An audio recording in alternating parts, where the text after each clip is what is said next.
baka natin ito malapitan. Kasi yung isang camera natin nandun eh. Yung camera natin.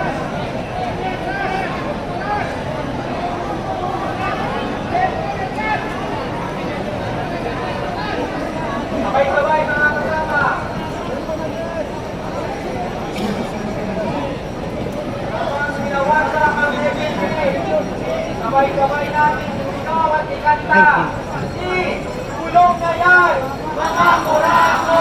Si Kulong na yan, mga kurako! Si Kulong na yan, mga kurako! Si Kulong na yan, mga kurako! Marcos Duterte! Batal sige! Marcos Duterte!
Mga kurap! Sino pinaprotektahan ng pulis? Mga kurap! Sino pinaprotektahan ng mga pulis? Mga kurap! Mga kababayan, mga kapatid, ulit.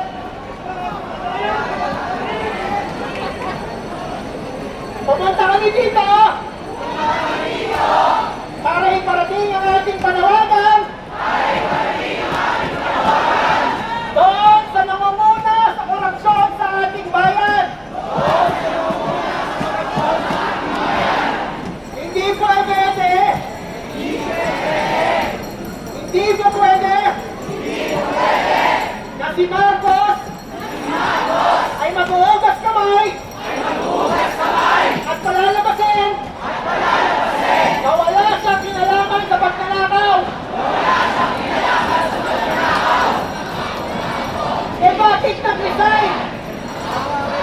Ulit, bakit nag-resign? Ang mga cabinet officials niya. Dahil ang korupsyon ay pumakatok sa pintuan ng Office of the President. Hindi na may tatanggi yung mga kickback na pupunta kay Marcos mismo. Malinaw po ba mga kababayan? Kaya po, damdamin natin ngayon, kailangan natin isalin yung galit natin. Pwede ba natin isalin? Pwede na ba natin isalin? Kasama-sama ang pag-awit. Handa na ba kayo? Kaya na ba kumawit? Wala tayong sound system. Kaya boses na lang po ang pangahawakan natin. Kurado daw iba dito na pwedeng manguna sa pagpunta. Nandito na po tayo. Bago natin lisanin ang rekto, bago natin lisanin ang lansangan ito, bago natin tapusin ang programa para sa pagpapanagot ng mga kuramot, pwede ba tayo umawit? Sama-sama, kahit walang sound system, boses